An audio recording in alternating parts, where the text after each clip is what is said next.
dari Penerbit Haru.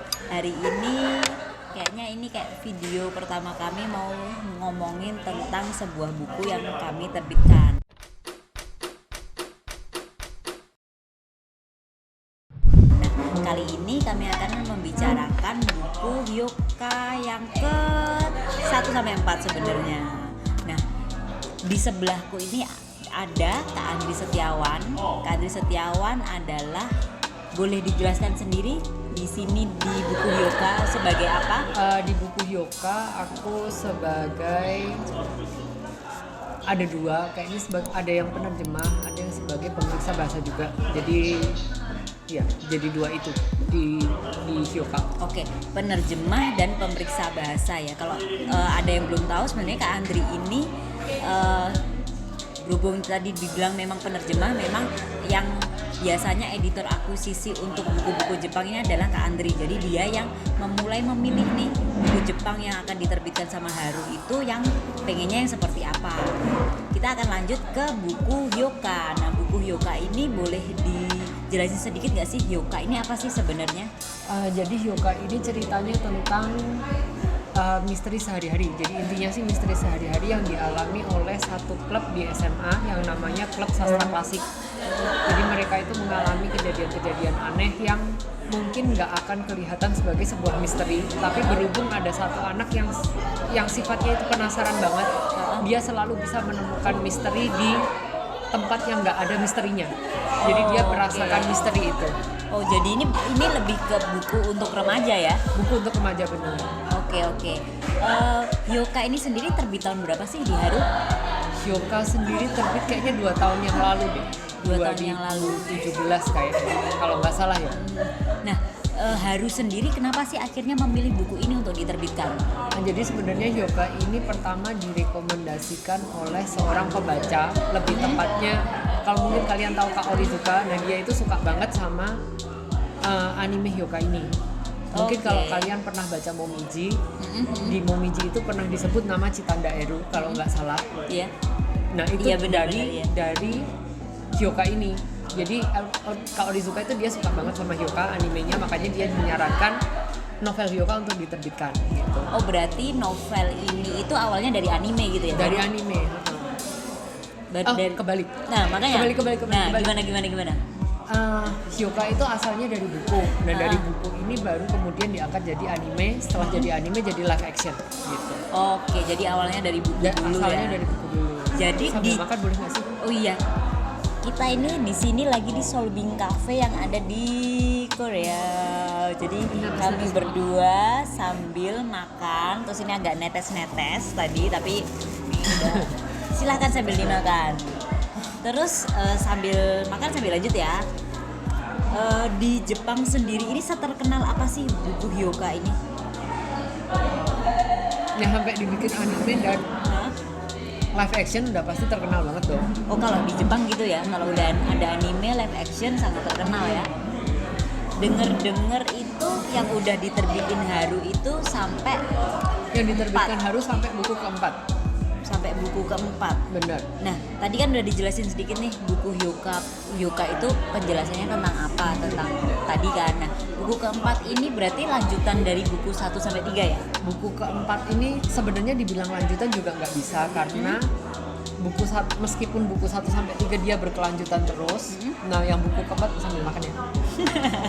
Buku yang keempat ini formatnya beda dari buku ke-1-3. Kalau misalnya kalau buku 1-3 itu dia lebih ke satu kasus dalam satu buku. Nah, buku yang keempat ini lebih ke kumpulan cerpen, jadi kumpulan kasus yang dialami oleh klub sastra klasik dari awal kelas 1 sampai akhir kelas 1 sampai mereka mau naik ke kelas 2. Jadi Hyouka ini sebenarnya kayak buku detektif, iya nggak sih?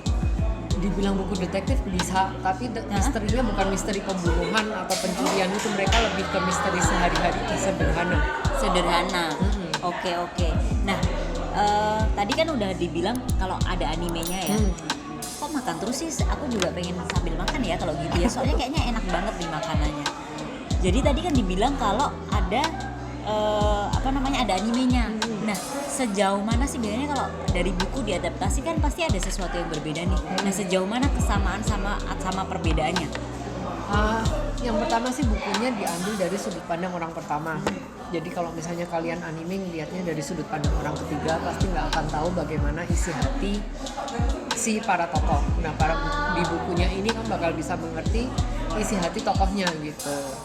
Oh, oke. Tapi kalau dari alur ceritanya sebenarnya sama semua. Kalau dari alur ceritanya untuk buku pertama sampai ketiga dia kurang lebih sama. Cuman untuk yang keempat ini karena dia kumpulan cerpen, ada beberapa yang nggak ada di animenya. Oh gitu. Jadi buku ini pasti jauh lebih lengkap ya. Pasti jauh lebih lengkap daripada animenya. Soalnya sebenarnya kalau aku ngelihat sosmednya Haru itu ada beberapa pembaca yang bilang, ih aku nunggu buku keberapa gitu. Soalnya itu yang nggak ada di animenya. Bener kan? Jadi sebenarnya anime itu ngambil setting dari buku pertama sampai buku keempat. Oke. Tapi di buku keempat pun cuma sebagian aja. Oh, nggak semuanya. Nah, nah sebenarnya buku yang kelima setelah yang keempat inilah yang nggak ada di anime sama sekali. Oke. Tapi berarti kalau orang yang udah nonton anime dan pengen tahu kelanjutannya ya bener ya? Kelanjutannya. Itu harusnya baca dari buku keempat ini ya? Kalau udah nonton anime dan pengen tahu kayaknya mending lebih baik yang keempat dulu karena di keempat ada yang cerpen yang nggak ada di animenya. Oh, oke. Jadi biar lebih jelas, udah ngerti lagi, semua ya. Ini aku sambil nunjukin nih yang dimaksud buku Yoka itu yang mana? Yang ini nih. Nah, ini buku Yoka yang pertama. Terus sebentar ya. Soalnya, nah ini nih. Ini buku pertama yang warnanya coklat. Yang pertama, yang kedua, yang ketiga. Nah, yang keempat ini baru banget terbit dan sama Haru sendiri sedang proses distribusi. Nah, ini yang keempat. Covernya yang ini yang ini ya, yang warna ungu. Jadi beberapa waktu lalu Haru pernah mengadakan vote cover. Terus akhirnya yang dipilih itu yang warna ungu. Nah, tadi lanjut ya. Tadi kan disebut nih bedanya anime sama yang ada di buku. Nah, berarti kayaknya kan banyak banget pembaca itu yang justru nungguin buku kelima, ya nggak sih? Apakah Haru akan melanjutkan ke buku kelima? Nah, ini pertanyaan yang paling yang terus ditanyakan dan Pak Man selalu bilang kalau Pak Man itu Pak manajer Haru yang menentukan semua buku bakal terbit apa enggak. Dia bilang lihat dulu dari ujung-ujungnya sih penjualan sih. Lihat dari dukungan teman-teman apakah buku ini didukung atau enggak gitu loh. Kalau misalnya bukunya enggak didukung, buat apa diterbitkan gitu loh. Misalnya diterbitkan pun kalau ternyata orang nggak berminat buat apa ya? Kalau diterbitkan pun ternyata nggak ada yang minat buat apa? Iya, oke.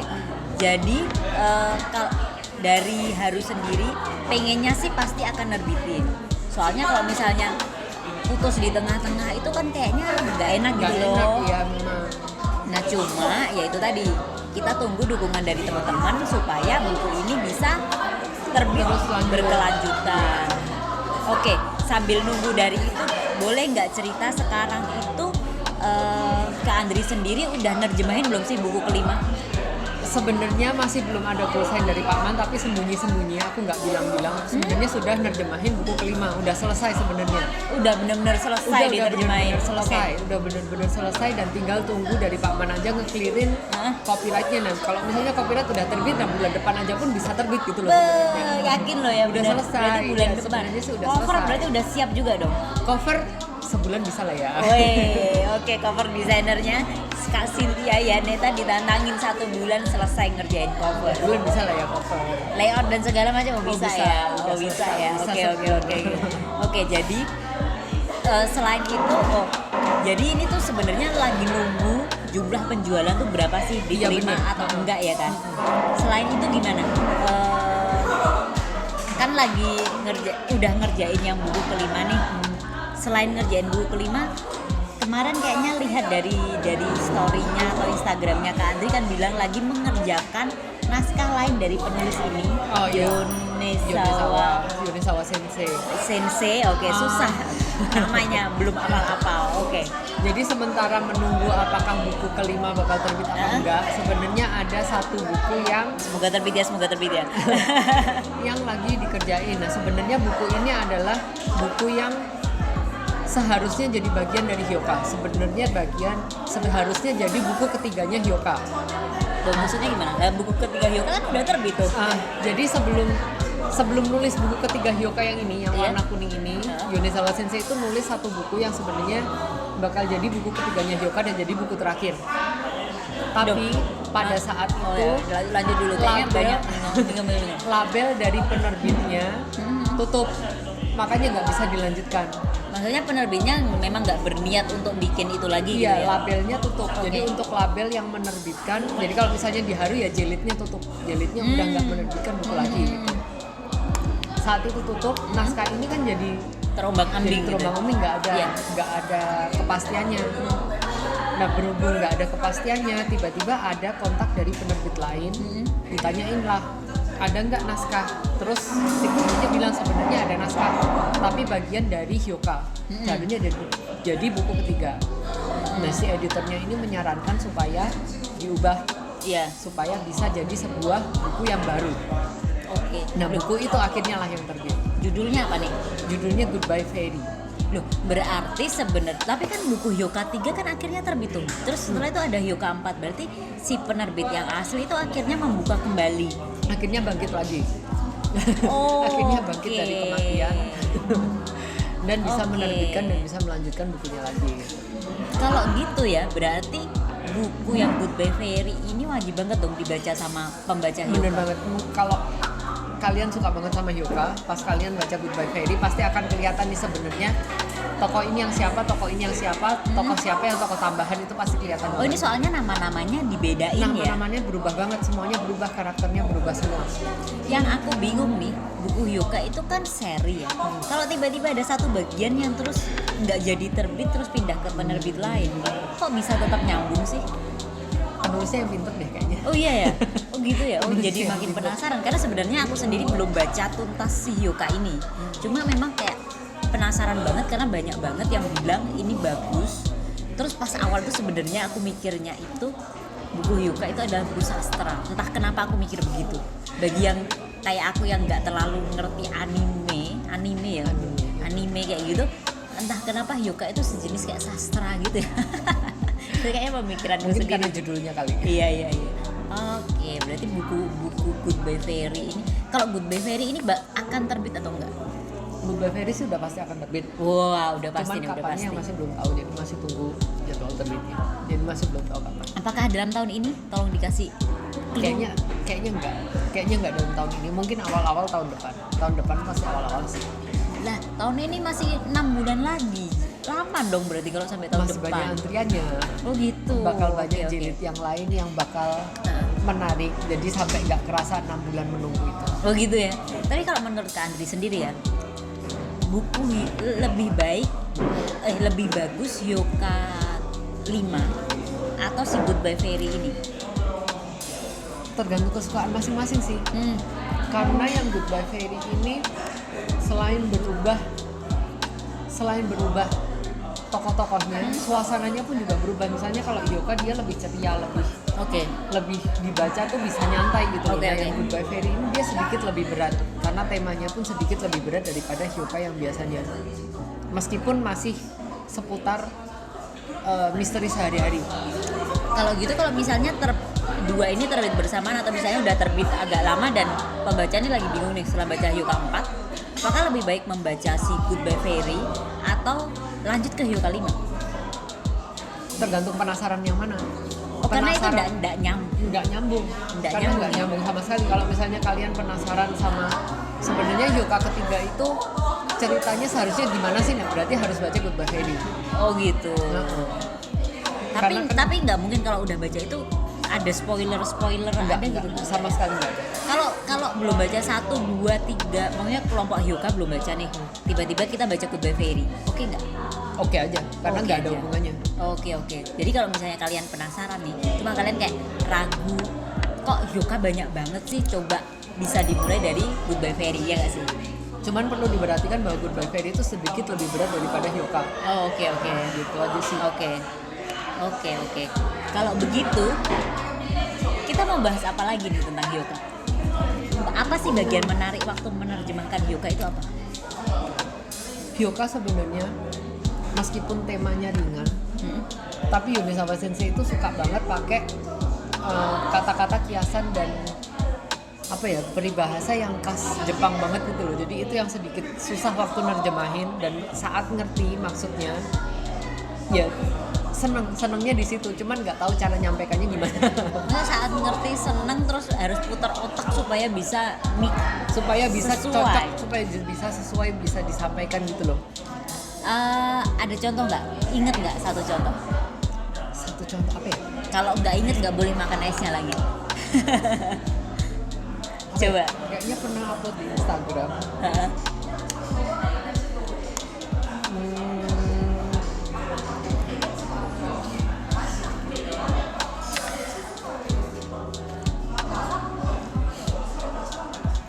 Sambil nunggu ke Andri, kita ini ada di Solbing yang ada di Chungmuro, Korea Selatan. Jadi kami baru aja selesai dari Seoul International Book Fair, dan ini memang sengaja untuk pergi ke salah satu kafe untuk membahas yoga, karena yoga ini bentar lagi akan terbit.